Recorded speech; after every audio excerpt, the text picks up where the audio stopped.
So today we're going to look at the politics of how the Integrated Photonics Institute came to Rochester. And two people who have been following this story very closely with the Democrat and Chronicle are here today, Khristopher Brooks and David Riley. Khristopher Brooks is the Innovation Entrepreneurship staff reporter for the Democrat and Chronicle.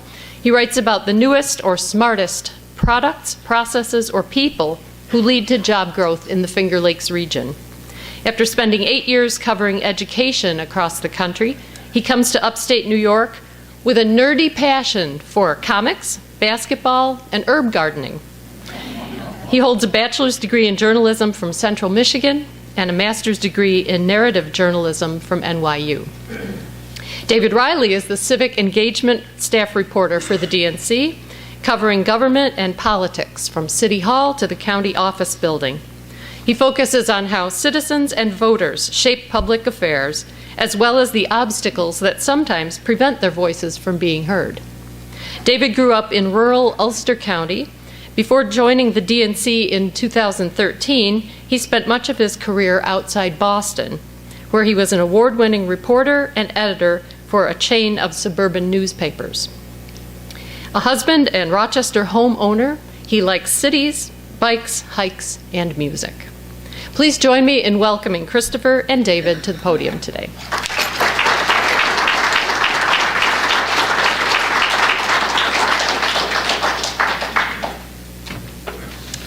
Hi, everybody. You hear me okay? Thanks very much for coming out today. I'm David Riley, and I never knew that about Brooks and herb gardens, so that is good to know. We're both going to talk to you about different aspects of photonics and politics that each of us have more of an understanding of. And we're going to try to leave time for questions at the end and thoughts. We'd also love to hear what you think about how we're covering the issue if you read the DNC and what kinds of things you'd like to see us cover on the topic of photonics going forward.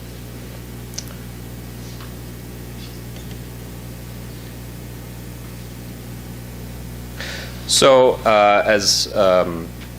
as was mentioned, I primarily cover local politics, and my main understanding of the Photonics Initiative is about its genesis, how it came here, and then sort of its early days and some of the disputes you might have seen about the where the headquarters was going to go. And Brooks can talk to you much more about how the initiative is structured now, how it's going to work going forward, and how the people who run it will decide how to use the funding that they have at their disposal. So when thinking about this initiative, I think back on something that one of my first mentors in journalism told me, which I'm pretty sure he borrowed from a political scientist, but he defined politics as the allocation of scarce resources. It's about who gets a slice of the pie and how big a slice and when. And when I think about the Photonics Initiative, I think that's a good thing to keep in the back of your head. At first the question was, could Rochester get this slice of the pie from this massive national manufacturing initiative while competing against other regions of the US? Once Rochester had won that funding, the question was, who's in charge of them? And we're also still trying to make heads or tails of which companies will be able to access the funding and how they can put it to use, and ultimately what all this funding will mean for Rochester. So I guess for starters, I think it's important when talking about the Photonics Initiative to understand that this is something that was years in the making. I think for many of us, and to some degree myself included, we hadn't heard a lot about photonics until it kind of burst on the scene last year when we found out we'd won this $600 million national competition to bring this research initiative to Rochester. But it was something that was really in the works for several years, at least as far back as 2012. These photonics and optics companies in the Rochester area had really built expertise in this industry. They were closely allied with University of Rochester and RIT, and they've been lobbying for some time for more funding from the state, from the federal government, some help to sort of bring what's sort of a nascent industry to scale. And for several years there were signs that this was sort of growing. In 2012, There was a $1.8 million federal grant to create a photonics and optics accelerator program here to sort of help companies get off the ground. In 2014, Rochester is named a federal manufacturing community, which essentially gives it preference in getting federal funding. University of Rochester gets a grant that same year to start a New York Photonics Initiative. So there are smaller portions of funding flowing into this area for photonics for several years before the big prize that comes last year. While all that is going on, sort of in the background, the White House in 2012, President Obama airs this idea of creating this national network of what he calls innovation institutes, which would help sort of high-tech, cutting-edge manufacturers in fields that are very promising but not necessarily huge to build workforces that can work for their companies and to access capital that maybe they don't have access to as a fairly small startup. And the model for this was to have it be a sort of a public-private partnership, a mix of government, academia, and private industry, all funding these sort of research hubs that would really pump resources into these industries and help sort of direct them nationally. And last I checked, there were 7 created across the US. They focus on all kinds of different things. 3D printing is one of them, and there are at least a couple more pending. So once the White House announces that in 2012, we see lobbying sort of intensifying. And if you're a reporter at the DNC, this means that you start seeing an influx of press releases from our local congressional delegation. Sort of, we're pushing for one of these research hubs to come to Rochester and for it to focus on photonics, which we think is this very promising industry, which again has kind of deep roots at UR and RIT. So many of our local congressional representatives were involved in that push. Representative Slaughter certainly was at the forefront of it, sort of helping figure out how to pitch this region to the federal government for this money. Senator Schumer is involved in 2013 in drafting legislation that would get these institutes up nationally, and he is also making a case that photonics should be one of the areas of focus. So in 2014, the federal government announces, okay, we are going to create one of these institutes to focus on photonics, and there will be a national competition to see where it goes. And Rochester is not the only region competing for it. There are at least a couple of others. The government promises $110 million for that, and this is when, at least for us, we start to realize that there's a significant role for the state government here. Governor Cuomo pulls together a meeting of photonics leaders and academic leaders to talk about how are we going to pitch ourselves for this money, how can we put forth a unified front. And ultimately, the SUNY Research Foundation, which is an arm of the State University of New York, is the lead applicant for the money. And the partners in this coalition that comes together include UR and RIT, but also the SUNY Polytechnic Institute, which is important to remember. They're a major force in New York State. They control about $14 billion worth of campuses and labs and research facilities all across the state. But they make the Rochester area the center of their pitch. They say this is where this industry has the most expertise, this is where the most people who work in this field are, this is where this research needs to be based. And in 2015, the state says, you know what, if we can win this money, we'll pitch in $250 million in state funding. So there's a significant state stake in this project. So again, this probably comes to your attention and to many of ours in last year when Vice President Biden comes to town in July and announces the $600 million photonics initiative will be coming here.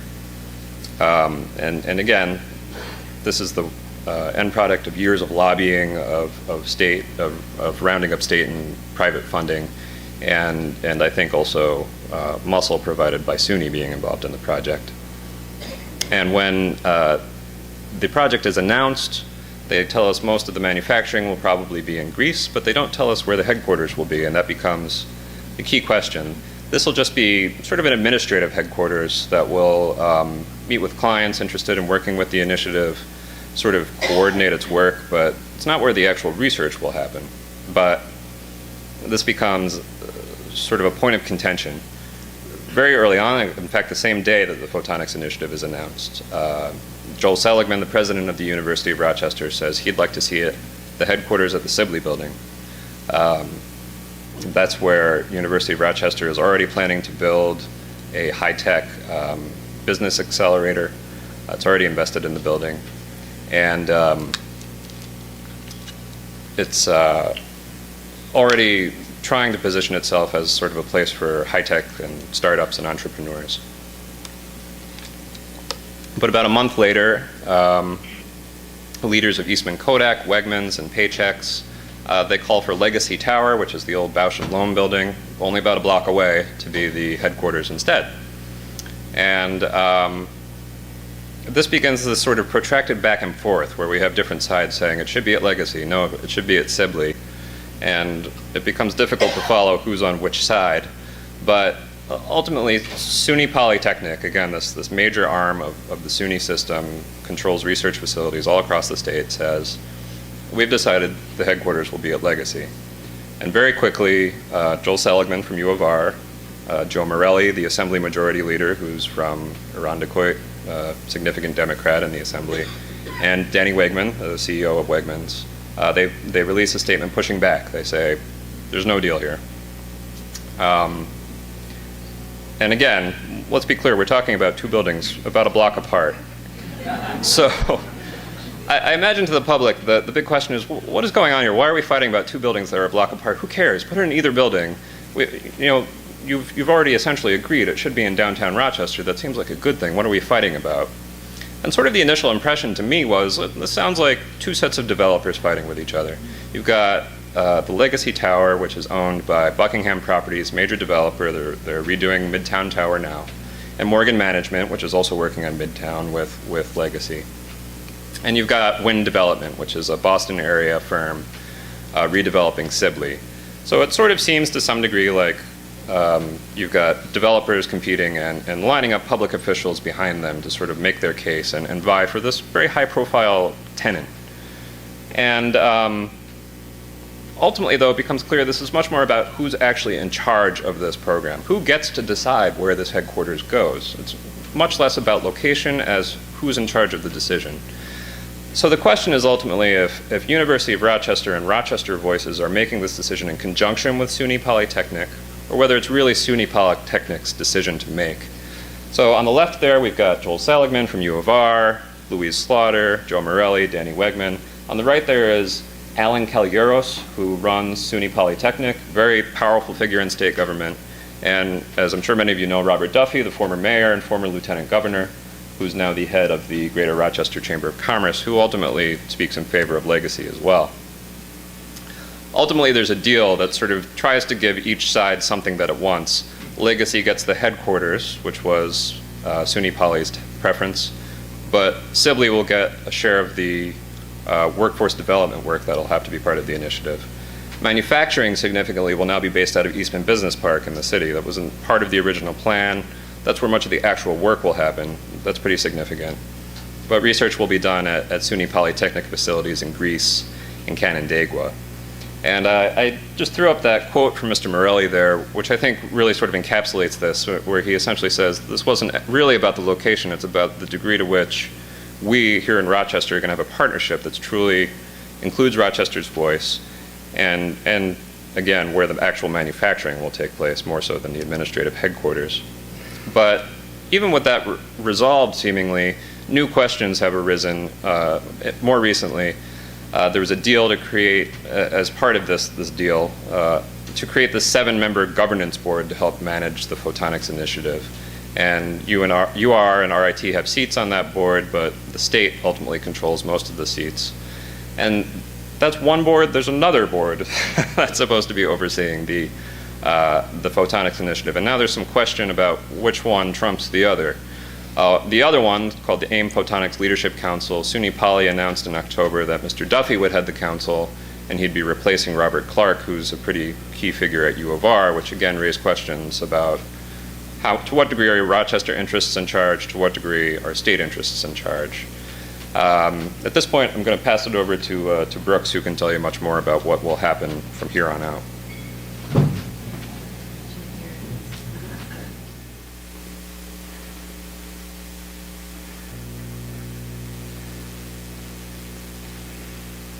Good. Okay. Thanks. So before I talk about where we stand with the two competing governing boards for AIM Photonics, I felt like if I gave you guys sort of an overview basics of how the operation is supposed to be structured and how it's supposed to work going forward, my next presentation will be a little bit more fruitful, okay? So this is just my little presentation on AIM Photonics, the basics, okay? So just bear with me here. Now, you hear about all these people doing research on photonics, and one of the common questions people might ask is, so what exactly they're supposed to be researching, or at least what area? So at AIM Photonics, most of the research is going to be centered on defense, right, from the DoD, and also in energy companies, and healthcare companies, and communications. Anybody who was here last week, we heard Paul talk about the optical fiber cables, right? That's making our internet go faster.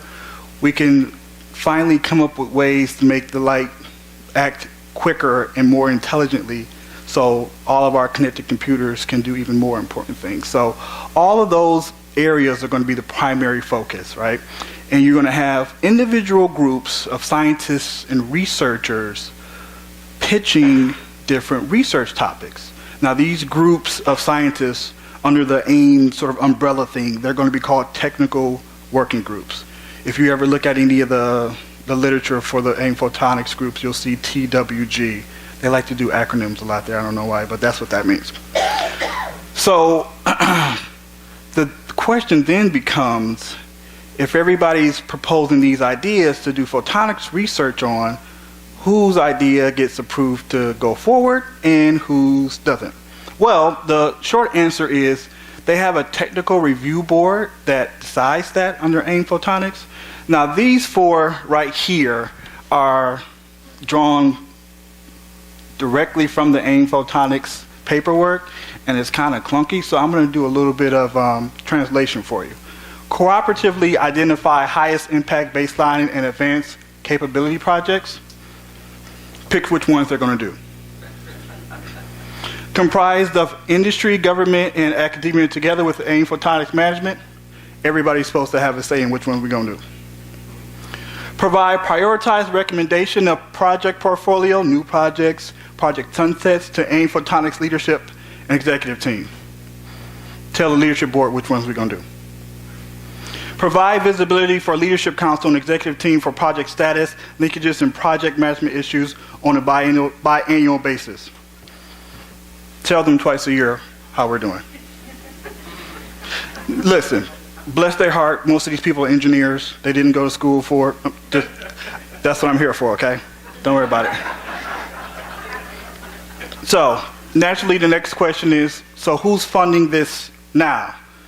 And Mr. Riley touched on that a little bit. The $600 million comes from a combination of $110 million from the federal government, $250 million from Cuomo in the state of New York. That's basically your tax dollars, right? And another $250 million comes from optics and photonics companies, most of them based here in Rochester. Now, if anybody's taking notes on this or writing down, put a star right back on this one, because this is important. We're going to come back to that, okay? So that $600 million funds the Institute for the next 5 years. What's the natural next question? What happens after that 5 years, right? When that money goes out. So in 5 years, the Institute is supposed to be self-sustaining. In other words, it's supposed to be paying for itself. And this is supposed to happen by AIM Photonics leadership charging a membership fee to companies, universities, nonprofits, other agencies, so that they can help fund the research going forward. We need a headquarters so we can meet with people who might pay membership fees, right? So the natural question then becomes, how much does it cost to be an AIM Photonics member? And that's not a cut and dry answer. The answer depends on what? Wiggle that for me. Sorry. No way. This actually happened like 2 or 3 times to Paul last week. Was anybody here who saw it? Okay. Anyway, if you're a business, there's a different price. If you're a university, if you're a nonprofit, and there's tiers to the price as well. So it just depends on your organization. And this is pulled directly from their site. And I know it's sort of hard to read right now, so I got like a little cheat sheet right here so I can tell you, or at least some of the highlights of them anyway. So this is the top tier for if you're a business. And that's basically $1 million for a year for 5 years. If you're a top tier, if you want a top tier membership as a business. If you want, let's say, a top tier for a university and you want this research, or if you're a nonprofit, right? It doesn't have to be $1 million a year every year, but over the next 5 years, you got to give them $5 million.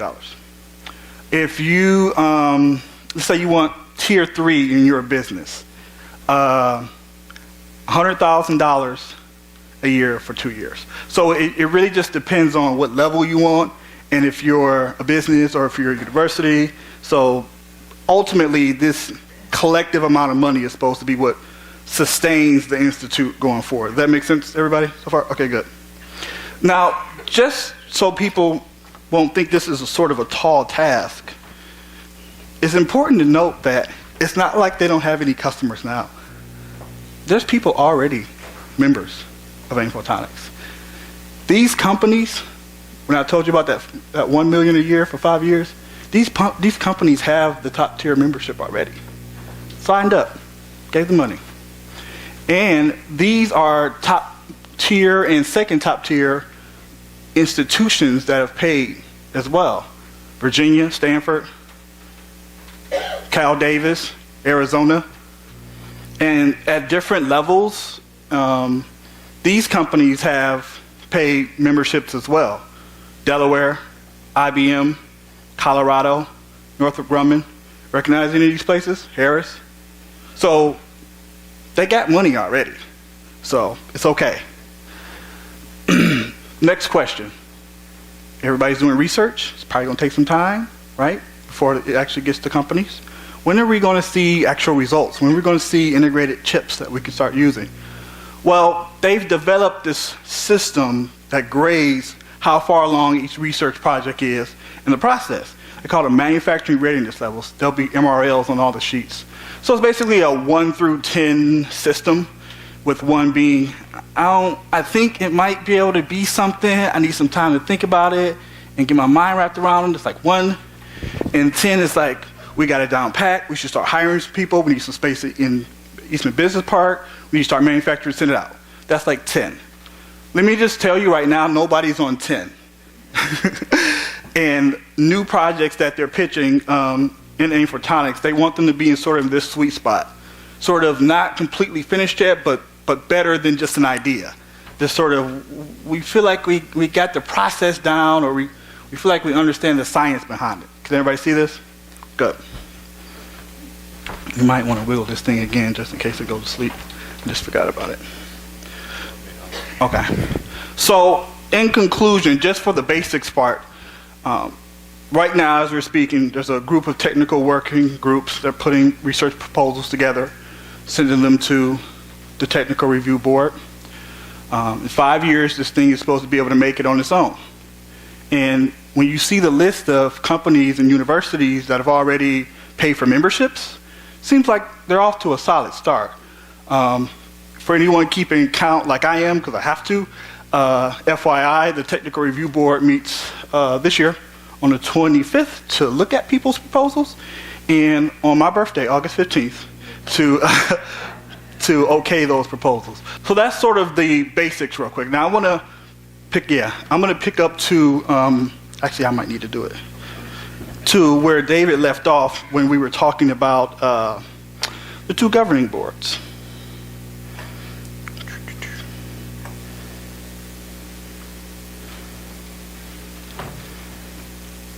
If the internet will be friendly to me.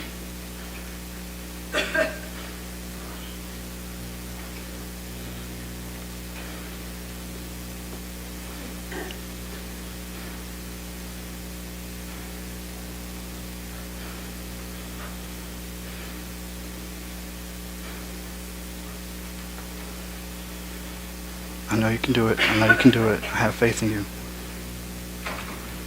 Come on, be nice to me. Be nice to me. Very good. I know, right? This is not promising if it is. All right. Excuse me.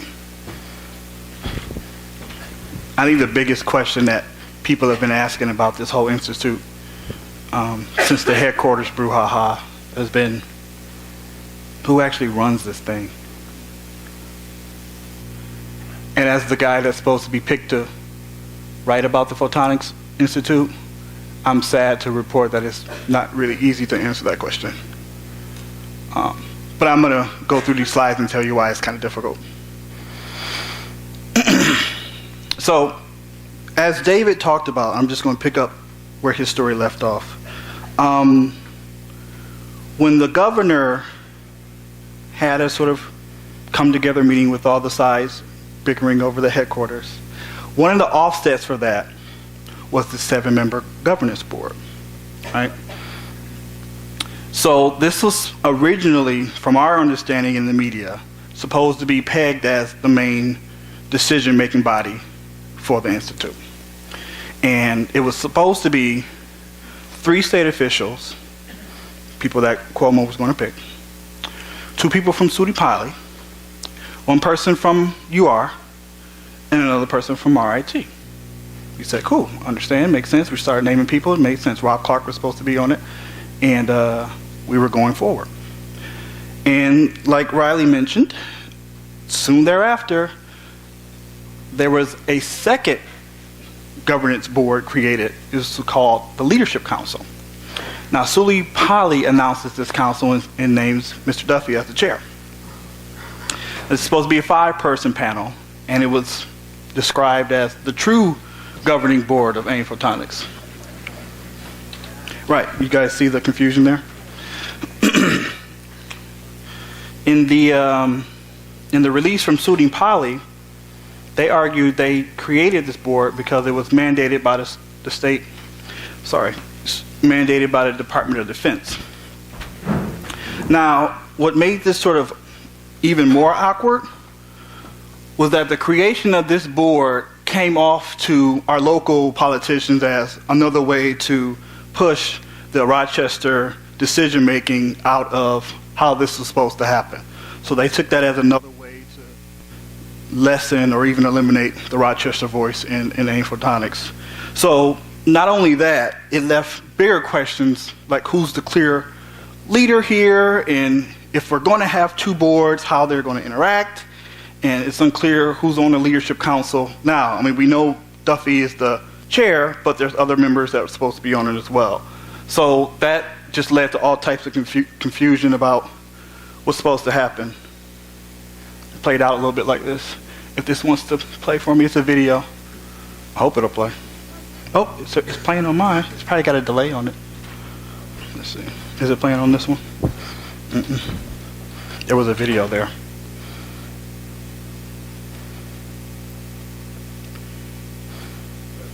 Sir?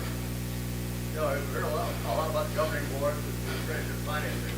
What is photonics actually all about? Wait. I can give him an abbreviated version. Calm down. We actually had a talk about that last Tuesday. We had someone who's much smarter than me about it explain it a little bit. But the abbreviated version is it's the study of light. It's the study of the tiny particles that make up light. That's called photons, and being able to manipulate those and have them do things for technology for you. But isn't there a link? There's a YouTube link to it? Send you to a YouTube link and you can get a whole hour's worth of what is photonics. Okay, I'm sorry that video didn't play, but basically it boiled down to there's 2 bickering sides. So we don't know how those 2 boards are going to interact, but there's about 3 things we do know. We know that Robert Duffy is going to be the Leadership Council chair, and with that he'll remain as the RBA president, because this Leadership Council chair is apparently a volunteer position. Don't get any money for it. Second thing that we know for sure is The AIM Photonics CEO is Michael Lear, who's a professor at SUNY Poly. One of his expertise areas is integrated photonics.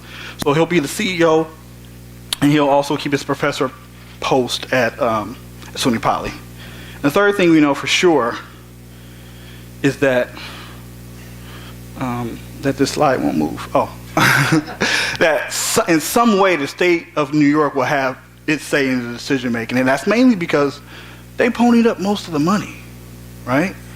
I mean, the federal government did give money. It was 110 though. Your money was $250 million. So they're going to have some sort of say. It's probably why there were supposed to be 3 people on that governance board, right? So that much we do know. But here's another sort of political issue that may arise going forward with the Institute. As the gentleman in the audience mentioned, the Department of Defense is going to get its projects done off rip. Okay? They put up a lot of money. They decided to have the Institute here. A lot of what the projects are going to be are for the DoD. And on top of that, those larger companies that I mentioned earlier, the ones with the top tier membership, Raytheon, Intel, they paid millions and millions of dollars going forward. Their ideas are probably going to take precedent too, right? They paid the most money. But what makes this weird is that there's still dozens of Rochester optics and photonics companies that paid money to that too, right? We don't know what voice, if any, they're going to have in the decision making of what projects get done, when, where they go to. We don't know that at all. So what's happening right now is some sort of, it's hard to explain, but since we don't know with any of the council members, we don't know any of those members yet, and since we don't know any of the governance board members yet, there's a lot of behind the scenes political muscling, I should say, to try to get Rochester Optics' voice on one of these governing boards, right? They want to, again, have some sort of say in what happens going forward with the Institute. So, again, this is all happening in private meetings. I assume they probably learned their lessons with the whole headquarters thing to have spats in private meetings. But that's what's happening right now with these 2 governing boards. We don't know who's on them except for Mr. Duffy, and there's still people trying to get seats on it so they can be part of the decision making. You don't see it because it's behind closed doors, so we can't write about it, and Time Warner Cable News can't write about it. Go ahead. So this is just the first Institute data set. This is like the 6th or 7th. Correct. Correct. So can't we learn, or can't the people involved learn from the experience of those first 5 or 6 that are already up and running? And probably have gone through the same gyrations that we're going through right now. You would hope so. You would hope so. See, I haven't the slightest idea whether the people who were involved with AIM Photonics actually consulted with some of the other IMIs to say, how did you create the governance structure? How's it working? Is there any kinks of it that we can do differently? I mean, this is all part of the due diligence process that you would hope people in high positions with high salaries would do before, announcing this multi-million-dollar situation. But I don't know the answer to that. I don't know if they have, and I would hope that they do, but I don't know. I don't. So that's what's sort of happening right now, and it's all being played out in media coverage here locally between us and other organizations. If you don't believe me, Google any of these headlines and you'll read or see exactly what I've been telling you up here, okay? So that's why it's hard to describe who runs this thing, because there's 2 governing boards and we're not really sure how they interact. Thanks.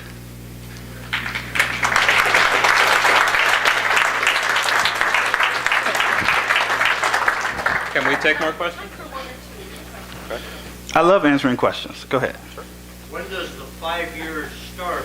By the time they appoint those people, 5 years is up. January 1st. That's when the clock started.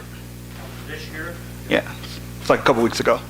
You spoke about which projects get funded. So who owns the output? Who gets the right to use The collective. So, and that's another thing I should have mentioned. Well, another thing that makes this a sticky situation is that this is a consortium, which is a weird way of sort of saying there's too many cooks in the pot. But what you're essentially, when you're an AIM Photonics member, what you're paying for is the intellectual property. So the researchers will come up with this idea, and if you pay whatever tier membership you have to it, you can either get full access to everything everybody puts out, or if you have like that 3-tier membership, I didn't show it to you because on the right-hand side, it told you the privileges that you get. But if you're the 3-tier membership, you get like 2 IPs. You get like 2 research projects that you want. So it depends on what you paid for. You can either get everything and it belongs to you, but it belongs to everybody else who has a 1-tier membership, or you can get 1 or 2 projects. Is your document available for public? I can make it to you. Yeah, I mean, if you want to go into it yourself, it's aimphotonics.com. But it's on the. Oh, he asked if all the documents I shared on my presentation was available to the public, and I told him yes, and it's on aimphotonics.com. Way in the back. We were told when this first started that there was some successful organizations like this in other parts of the country. Has anybody made a success of that? Success of Of something like the Photonics Institute. This is the first such thing set up. This is my understanding that there have been others set up throughout the country. but for other industries, right? Yes, other I'm not sure. I know that there are other IMIs with other areas. My educated guess is if they were terrible, they'd be shut down already. I mean, honestly. I mean, any of them have only been created since 2012, so they're all still fairly early on. So it's probably a little too soon to judge whether any of them have succeeded or failed. I'm going to keep answering questions until Rebecca throws something in.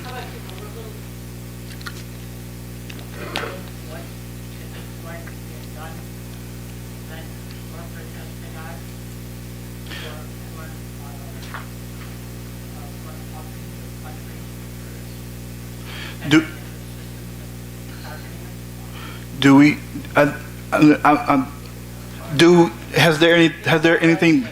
Has there been anything done to prevent corporate espionage of the intellectual property from AIM Photonics? Or cyber attacks from it? I have no, I don't know. Hopefully someone knows, but it's not an issue that's come up for either of us. No, not that I know of. Could be. That's a good point. Sir? Aren't many of these companies going to be in competition with each other? Okay. Like, what if one of the smaller companies is working on something that Raytheon is working on? They're expecting the Department of Defense will be a potential customer. Yes and no. So we talked about the integrated photonic chips that ultimately are going to be made. Those chips are going to be made for different devices that different companies own. So some of them will look a little bit different or function a little bit differently. So a project that you're working on for Intel won't be a project that you're working on for Optimax, right? Because they're going to put it in 2 totally different things. So you're still making, in the spirit, you're still making something that has light and still has a semiconductor, but there are going to be custom functions of each of those chips that's only going to work in an IBM computer or IBM device and not going to work in an OptiPro device or any other company. And that's why there's going to be, I believe, a little bit of jostling about whose projects get done first, because we have a lot of Rochester companies here that are small to mid-sized, don't really have time to do R&D stuff for this, but we also have, like I said, those top-tier companies that pay millions of dollars, and they have ideas that they need, integrated chips for as well. Right here. We have to call it quits. Okay. But, I'm disappointed in the tenor of this discussion because it appears that everybody is interested in this product for GE or that product for Grumman or this product for healthcare. This whole thing is supposed to be a center for manufacturing innovation or processes that are better than sending them to China that happen to be made by low-cost labor. Right. And I think nobody's really worried, nobody seems to be concerned about the fact that what we really want are processes that can make chips or whatever for all these people. I worry about these damn boards. Don't know any better than that either. So keep reading us, and we'll try to make sense of it. Many questions continue. Read the Democrat and Chronicle as the answers unfold. Thank you, Khristopher and David, very much for today.